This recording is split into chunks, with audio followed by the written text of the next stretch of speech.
Hello friends, my name is Ruchika. I welcome you to the English Academy.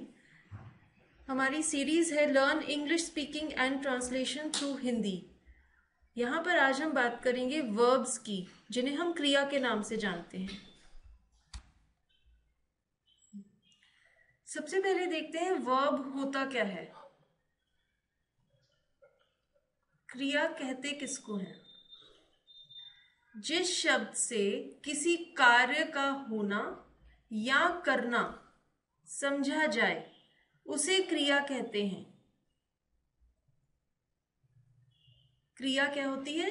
जो शब्द किसी कार्य का करना या होना बताए। Words which denote any work और एक्शन। सो इंग्लिश में हम इन्हें एक्शन वर्ड्स कहते हैं, क्योंकि इन वर्ड से किसी कार्य के करने या होने का भाव होता है। एग्जाम्पल्स देखते हैं। खाना, जिसे हम कहते हैं ईट, पीना, ड्रिंक, सोना, स्लीप, रहना, लिव, खेलना, प्ले, पढ़ना, स्टडी, धोना, वॉश। ये सभी वर्ड्स हैं जो ये किसी एक्शन के बारे में बता रहे हैं। तो ये क्या है? ये वर्ब्स हैं। मुख्य तौर पर क्रिया के दो भेद हैं। सबसे पहला है सकर्मक क्रिया, जिसे हम कहते हैं ट्रांजिटिव वर्ब्स, और दूसरा है अकर्मक क्रिया या फिर इनट्रांजिटिव वर्ब्स। चलिए इनके बारे में जानते हैं। सकर्मक क्रिया, ट्रांजिटिव वर्ब्स, वो क्रिया है जो कर्म के साथ आती है। उदाहरण देखिए, राम रोटी खाता है। इस वाक्य में क्रिया है खाता। खाता मीन्स खाना, और इस वाक्य में कर्म है रोटी। अगर हम सवाल पूछें, राम क्या खाता है, हमें इस वाक्य से इस सवाल का जवाब मिल रहा है रोटी। तो रोटी क्या है? कर्म है, जिस पर कार्य का असर पड़ रहा है। खाना क्रिया के साथ कर्म क्या है? रोटी। इंग्लिश में हम कह सकते हैं the verbs which are used along with an object. कर्म को हम कहते हैं ऑब्जेक्ट। सो जो क्रियाएं ऑब्जेक्ट के साथ आती हैं उन्हें हम ट्रांजिटिव वर्ब्स कहते हैं। यहाँ पे एग्जाम्पल है आई वॉन्ट फूड। तो यहाँ पे वर्ब है वॉन्ट और उसके साथ ऑब्जेक्ट है फूड। अगर हम सवाल पूछते हैं व्हाट डू आई वॉन्ट, हमें इसका उत्तर मिल रहा है फूड। तो फूड क्या है? Food is the object. अब देखते हैं अकर्मक क्रिया। अकर्मक क्रिया वो क्रिया है जिसके साथ कर्म नहीं होता है तथा उसका फल किस पर पड़ता है? कर्ता पर। उदाहरण देखिए, राम गाता है। अब इस वाक्य में कर्म का अभाव है, कर्म नहीं है। गाता है जो क्रिया है उसका फल किस पर पड़ रहा है? राम पर। राम कौन है? वो इस वाक्य में कर्ता है। तो हम कह सकते हैं कि गाता है इस वाक्य में अकर्मक क्रिया है।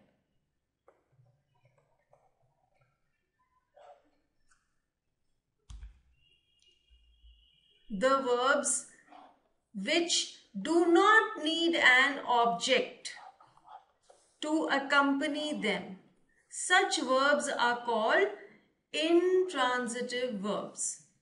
For example, the dog barks. अब इस सेंटेंस में verb है barks. Barks means भौंकना, और इस वाक्य में कोई ऑब्जेक्ट नहीं है। तो भौंकना जो है एक्शन, उसका इफेक्ट किस पे पड़ रहा है? डूअर पे। डूअर यानी कि कर्ता। तो यहां पर हम कह सकते हैं कि barks is an intransitive verb.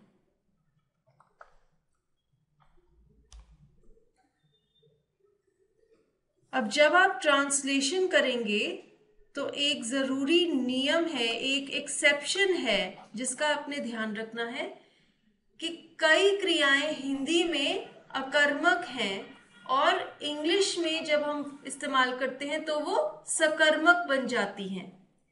कई क्रियाएं जो हिंदी में इनट्रांजिटिव हैं वो इंग्लिश लैंग्वेज में ट्रांजिटिव बन जाती हैं और इसका विपरीत भी लागू होता है।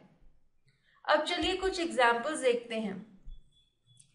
उसने दरवाजा बंद कर दिया है। He has closed the door.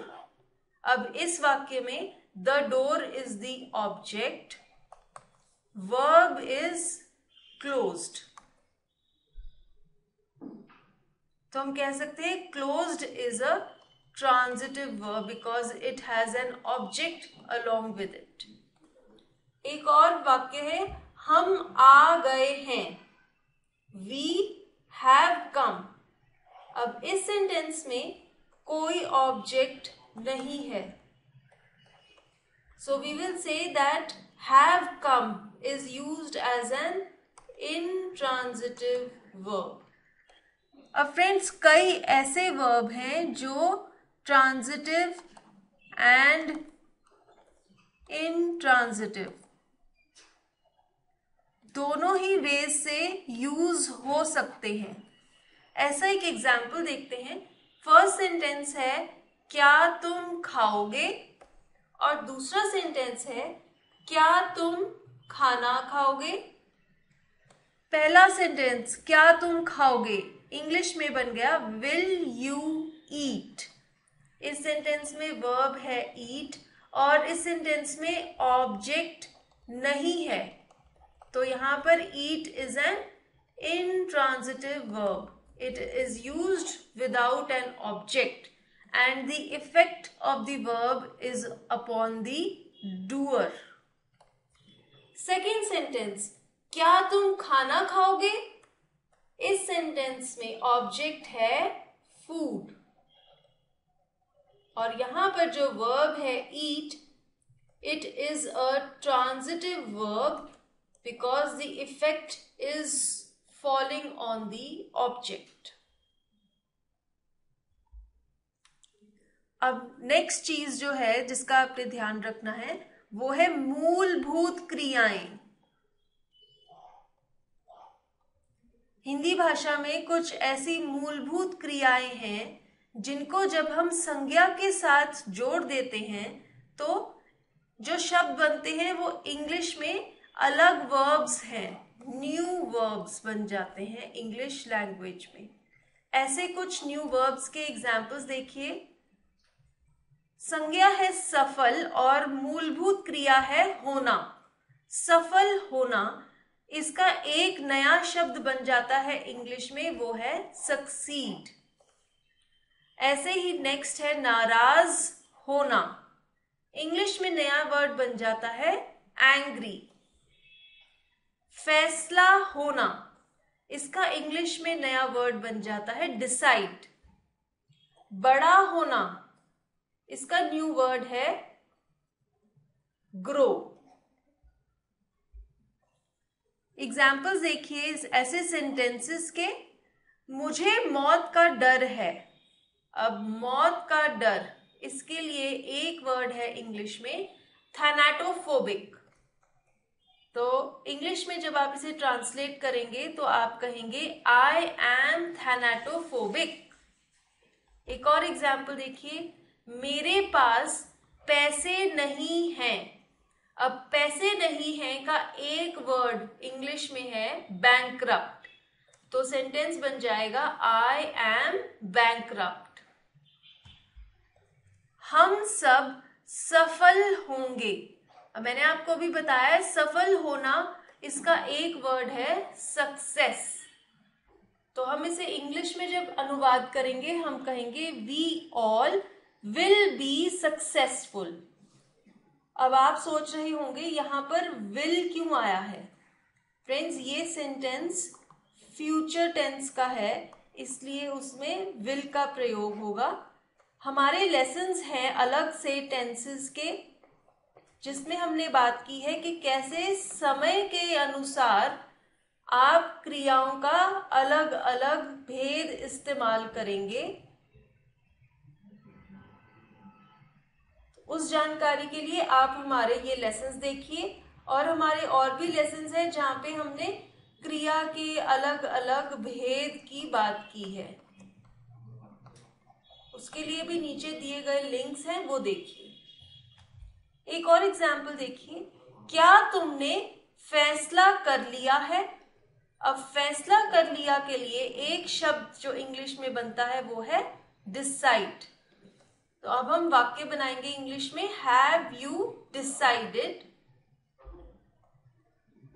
एक और चीज नई जिसका आपने ध्यान रखना है वो है क्रियाओं के वाक्यांश। इसे हम इंग्लिश में वर्बल फ्रेजेस के नाम से जानते हैं। हिंदी भाषा में जो क्रियाओं के वाक्यांश हैं उनके लिए इंग्लिश में अलग अलग नए शब्द हैं। चलिए कुछ ऐसे नए शब्द देखते हैं। सबसे पहला जो क्रिया वाक्यांश है वो है करना।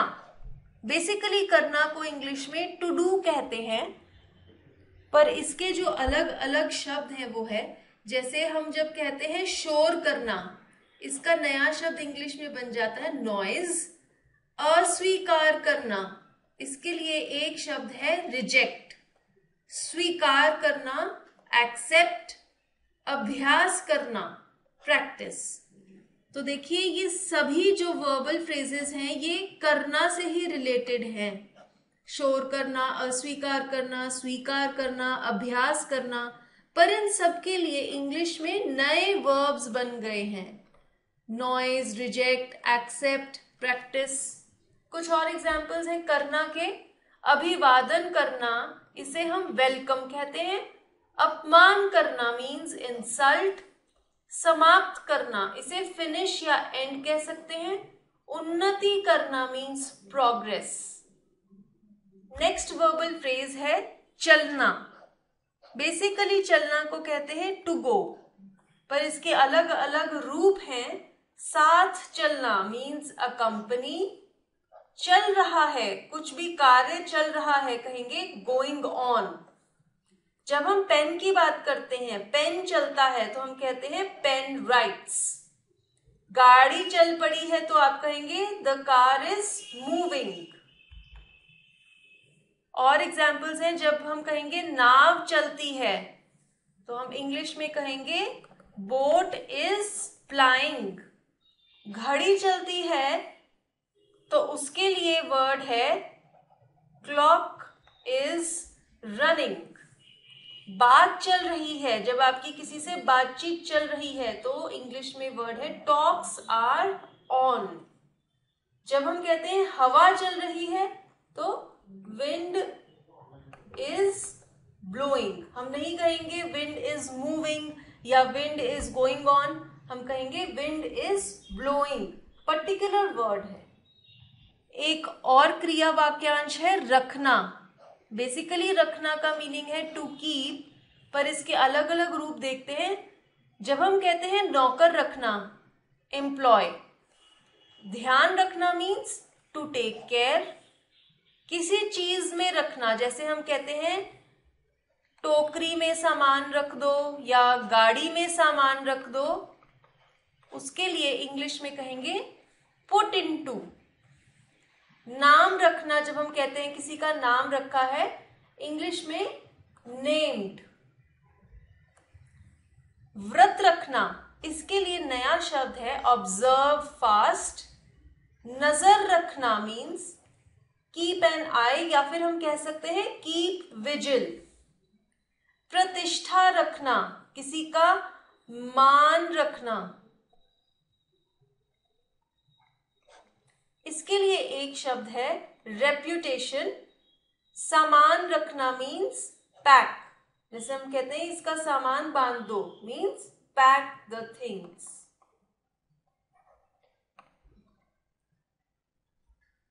अब जब हम ट्रांसलेशन करेंगे तो एक और चीज का ध्यान रखेंगे, वो है प्रेरणार्थक क्रिया। प्रेरणार्थक क्रिया क्या होती है? प्रेरणार्थक क्रिया का प्रयोग तब होता है जब किसी काम को दूसरे से करवाया जाए। इंग्लिश में हम प्रेरणार्थक क्रिया को कॉजेटिव वर्ब्स कहते हैं, कॉजेटिव वर्ब्स।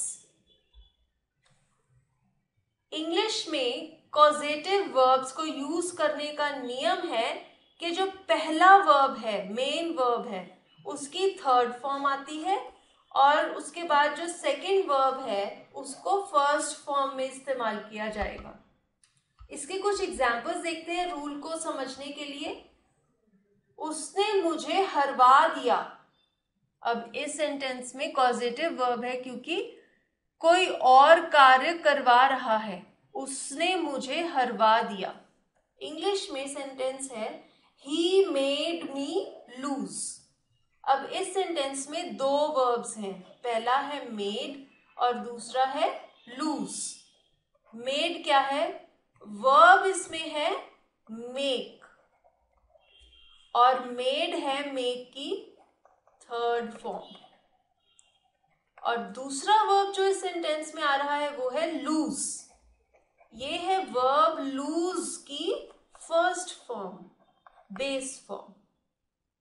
एक और एग्जाम्पल है, अध्यापक ने उसे मुर्गा बनाया। The teacher made him sit like a cock. इस सेंटेंस में भी दो वर्ब्स हैं, पहला है मेड और दूसरा है सिट। फिर से मेड क्या है? वर्ब मेक की थर्ड फॉर्म और सिट बेस फॉर्म है वर्ब सिट की फर्स्ट फॉर्म। एक और एग्जाम्पल देखिए, पुलिस ने लोगों के जूते उतरवाए। अब इस सेंटेंस में भी कॉजेटिव वर्ब आया है। पहला जो वर्ब है वो है मेड और दूसरा वर्ब है रिमूव। मेड है वर्ब मेक की थर्ड फॉर्म